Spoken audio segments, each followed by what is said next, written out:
went back, and I should have said, let's get back into the... and done my own transition that I just suggested, but I didn't because I'm a fool.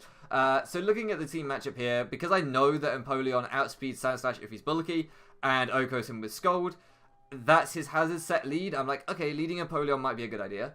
What are his other leads? Well, U-turn in Tornadus seemed a very good lead.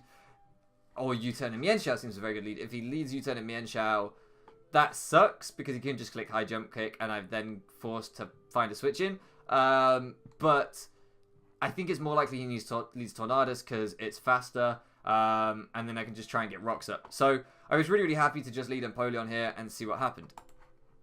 So he does actually need Tornadus. Makes sense, as I say. If it's not Scarf, Mienshao, then it's faster anyway. And he just clicks a knockoff and gets rid of my Rakan Berry, which sucks. We decided to fire off a Scold because I just want to see if I can get a burn on this thing, which I don't. And then he U-turns out, and I'm like, that's fine. I'm going to go for my rocks now. So we just get the rocks up. It sucks that I didn't get the rocks up turn 1, I guess. But I thought it was worth fishing for the burn on the Tornadus. And this is a really interesting turn because I just decided to stay in on the Magearna. The way I see it is he could take me out with Thunderbolt. Maybe he did 30% with the Volt Switch. I have 37 health left, so I know he won't take me out with a Thunderbolt. Unless he's like Specs, I guess. And then I get really good information about this Magearna. I've already got my rocks up, so I'm happy. He might go for a Shift Gear. He might go for a Shift Gear, and at that point, that's the whole point of this team is we do not let Magearna go for a Shift Gear. So I decided to just stay in and click Roar. He goes out into Ditto, which makes a lot of sense. Just getting Volt Switch chip on me and trying to find out my set, but I just roar him straight out into Mienshao. And at this point, I'm like, well, I have a great Mienshao switch in, so I'm just going to go out into Amoonguss, and I don't take much from that at all, and he goes out into his Tornadus, but crucially, this Tornadus is having to take rocks damage when it comes in, so Tornadus is not going to be able to just regen up to full on me as easily as it would like. We go out into Togekiss, because this is my dedicated Tornadus switch in, and he U-turns out into Magearna. I'm like, fine, you're just giving me a little bit more chip on Magearna, that's what I wanted, we're cool. So I go back out into Amoonguss, he clicks Flash Cannon, it does nothing. Fine.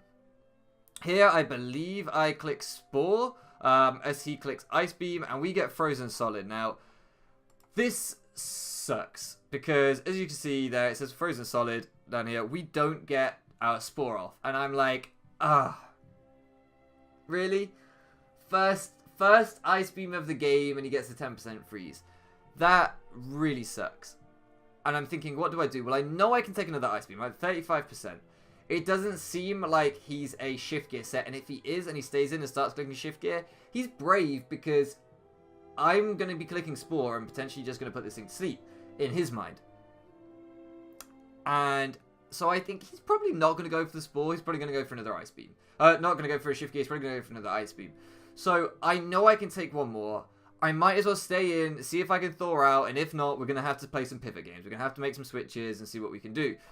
But because my Spore didn't go off turn 1 because I got put to sleep, got frozen and I was frozen solid, I clicked Stomping Tantrum this turn because that is now boosted because technically our move failed the turn before. I believe this is how Stomping Tantrum works. Anyway, we do thaw out and we do get our Stomping Tantrum up. And as you can see, 54% exactly what I said in the team preview. We get 54% on that Magearna. Massive. That thing is now down to 40%. It can't take another boosted Stomping Tantrum. So that is really, really huge. That set working out perfectly in a way that it wasn't supposed to. I wasn't supposed to get frozen and then get the Stomping Tantrum off, but it worked just the same because of the way the mechanic works. So that was really, really nice chip there. And he actually went for the Flash Cannon that turn. We just go back. He actually went for the Flash Cannon. I think trying to predict my switch, maybe into Togekiss, maybe thinking that was bulky. I'm not sure what else he would want to Ice Beam. Wouldn't want to Ice Beam, but would want to Flash Cannon. Not quite sure, but anyway, he goes for Flash Cannon, does like nothing. So we actually are at 35%, and his Ice Beams have been doing 35%. So it's a bit of a risky play here. I don't feel like I can stay in. I think my best thing is just to sack Nico.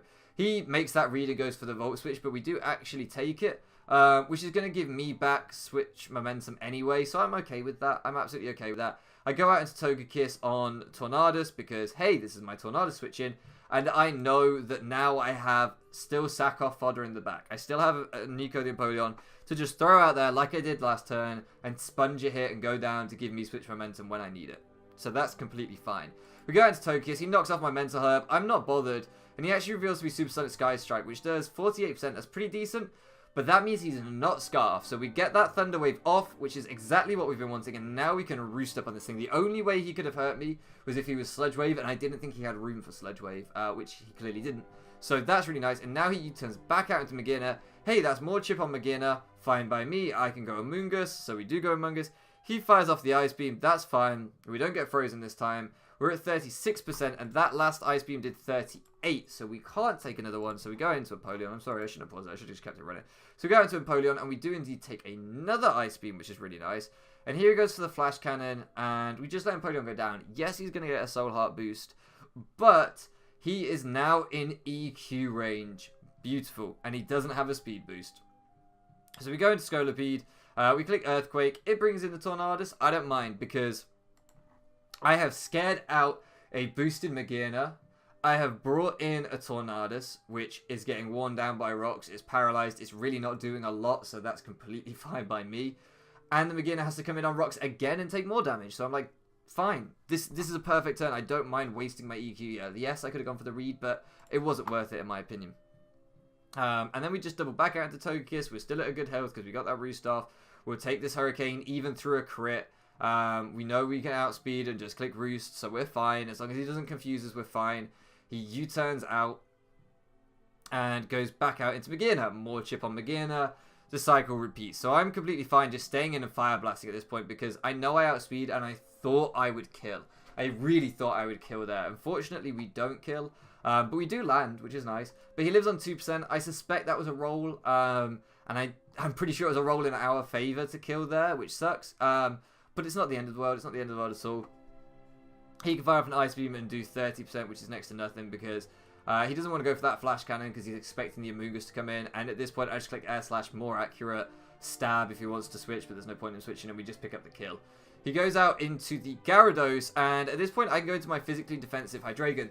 This was never supposed to be my Gyarados check. It was supposed to be my Victini check, but it really doubled up nicely as a Gyarados check. He could have Ice Fang for me. That would be his best way of hitting me, but I don't believe that's a 2-hit KO. It might be, but I don't believe that's a 2-hit KO anyway, unless he starts boosting up with Dragon Dance. So I'm really okay with just bringing in Hydreigon. Hydreigon is not essential without the Victini, so even if we just get frozen or critted or something, it doesn't matter. I can bring in something else to revenge kill this Gyarados. So we go out to Hydreigon, and he goes straight for the Ice Fang, which is really, really nice. And we see that does 36%, so it's like, okay, I can take another one. I just decided to go for the Roost here because I want to get back to full, thinking he's going to Ice Fang again. Instead, he goes for the Dragon Dance. Does 49% that turn. I'm like, that's fine because I'm going to slow pivot out on you. I thought he might go for another Dragon Dance, wasn't sure.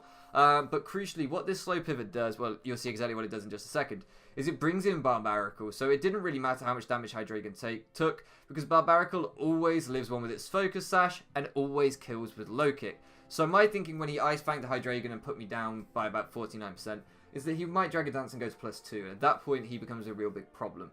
So I'm better off just U-turning out. He's got no damage. I'm at 100% on my Hydreigon. And then I get to Low Kick with Sash Barbaracle. Didn't quite work out that way because he did go for the Ice Fang. So he did get that 49% on my Hydreigon. But Barbaracle's done its job here. And I'm really feeling like I don't need Barbaracle as a setup sweeper in this game anymore. Because we've already taken out Magearna. We've now taken out Mega Gyarados, which I knew I would be doing there. Sandslash isn't going to sweep this team when I have 2 Levitators and an Amoonguss. Mienshao isn't going to sweep this team when I have something that 4 times resists its stab, something that 4 times resists its stab, and something that 2 times resists its stab. And this Tornadus is paralyzed and weakened. So really the only threat is Ditto. And the only way Ditto is a threat is if I Shell Smash. So not getting that off on Barbaracle is fine. The game has changed. What I thought would be my win con is not my win con anymore, and that's okay. Like, that's completely fine. Now my win con looks to be probably like Scolipede, Togekiss, Amoonguss, any of these things. It's a defensive win con at this point. I'm not trying to sweep him. I'm just trying to out-survive him, just grind him down for the next few turns. So we go out into Amoonguss on this Mienshao. There was no reason to try and take a high jump kick with the Barbaracle, and the fact that he double Stone Edges suggests that he's probably Scarfed. We get a Spore off and put him to sleep, and at this point I go into Barbaracle. And I figured that he would be scared of a Shell Smash at this point. It makes a lot of sense that if I go into Barbaracle on a sleeping Pokemon, I want to click Shell Smash. But I really don't. What I want to do is I want to get some big damage off on something else, and I don't want to give that Ditto the boosts. Although my Amoonguss is going to be coming back in at about 43%, I still don't want to give that Ditto the boost. So I'm actually just going to spam Liquidation here, and he brings in the Sand Slash, which I thought was a really interesting thing. I'm guessing it was just a sack. But we fire off one Liquidation. We're going to outspeed here because we're a pretty speedy set, and we can tell that from the amount of damage he took, he is bulky. And we get another Liquidation off 2-hit KO. Lovely. Goes back out into this thing now, realizing that we're not a sweeper set, and I'm okay with that because I'm just going to keep spamming Liquidation here. If I die, I die. That's fine, but as you see, that does 88%. It's pretty good damage. He wakes up, and he gets the Stone Edge off and kills me. That's fine. I'm okay because Amoonguss can come back in here, and we outspeed, and we can potentially just Spore again, which I don't think we go for because I think I read that he's going to... Yeah, I read that he's going to want to go into something else. So we just click Giga Drain to get a little bit extra recovery, a little bit more Black Sludge, and then a little bit more regen. It's just fine. I could have clicked Sludge Bomb to be fair, but I just wanted to try and sap up what little HP as I could. We go hard Scolipede on the Tornadus because I thought he would U-turn, but even if he Hurricaned, Amoonguss just wins this game at this point. Amoonguss plus Togekiss. Tornadus never beats Togekiss, and Ditto and Mienshao never beat Amoonguss. So I just go hard into Scolipede. It might be a sack, it might get his U-turn, and it does get his U-turn. He goes out into his Ditto and gets to see my set, which is fine. We fire off our Z Earthquake here because it's a no drawback play. We might Oko the Ditto, and we might burn it, but it doesn't matter because Scolipede is fully expendable. We get another speed boost, so we know that we outspeed this thing now because we've seen it's not Scarf, and I'm just going to get a layer of spikes up. So that now, crucially, this Mienshao is dead on re-entry. It was on 7%, so it lived rocks on 1%, but now, with the spike, Mienshao's dead, so I only have 2 Pokemon to worry about now. At this point, I'm looking really, really good. Togekiss beats both of them. Togekiss can't beat itself because it has Roost, so Scarf, Ditto, if it mimics Togekiss, isn't going to beat me. And it beats Tornadus, so I just win with Togekiss at this point. So I just start spamming Mega Horn. It's my most powerful way of hitting this thing because I only have Earthquake, Spikes, and Protect as my other moves. We get a Paralysis there. We click Mega Horn again. And we take him out. It made absolutely no difference. I said in the chat, I'm sorry about the paralysis. And I was because it did make a difference to differential, but it didn't make a difference to the result because Togekiss always just won. And here he, not quite sure. Oh, of course, regen. So Spikes doesn't kill him. I'm a fool. I forgot about regen. Nevertheless, we just EQ here and take him out.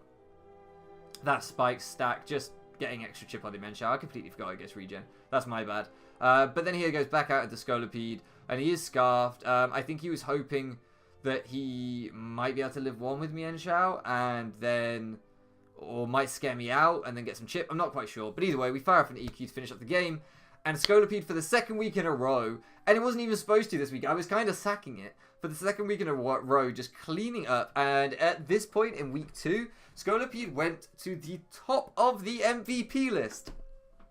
That is a huge deal for me. I have never had a Pokemon at the top of the MVP list. And if you watch the draft analysis I said in that, I want to show that Scolipede is not just a hazard stacker. I want to show that Scolipede is not just a speed passer. I want to show that Scolipede is a full-blooded, mean-spirited, lovely, shiny bug, essentially, that can sweep. It is a sweeper in its own right. It can run Swords Dance. It can just get speed boost with powerful Mega Horn stab. That base 100 attack doesn't matter. Mega Horn is 140 base power, I think. That is so high. So, I don't know. I feel really, really just in love with my draft at the minute. Let me know how you guys feel about this team so far. I know we're only week 2. The first week was against Kenneth's very, very fun team. But Sebasaur's team was real. Sebasaur's team was serious. It was a Magearna, a Tornadus T, a Mega Gyarados, a Mienshao, a Ditto. Like, that's a good team. And we really put in the work with this 4-0 victory. But GG to my man Seb. Awesome draft. I'm really so happy you picked up Magearna. Unbanning it and seeing it in action is thrilling for me. So really, really happy to see that. And I know Nico's enjoying it too. And my music's changing. I've actually reached the end of this 2-hour thing for once. But anyway, enough from me, guys. I'm going to start waffling on. And I will be back next week with... Oh, Kurt. Next week we play Just Kurt, formerly known as Point Blank. The Season 1 ABC champion we go up against in Week 3. That game is a hell of a game. It's a roller coaster, I'll tell you that much. So I'll be back with that one next week. Thank you so much for loafing around with me, guys, and I'll catch you again next time.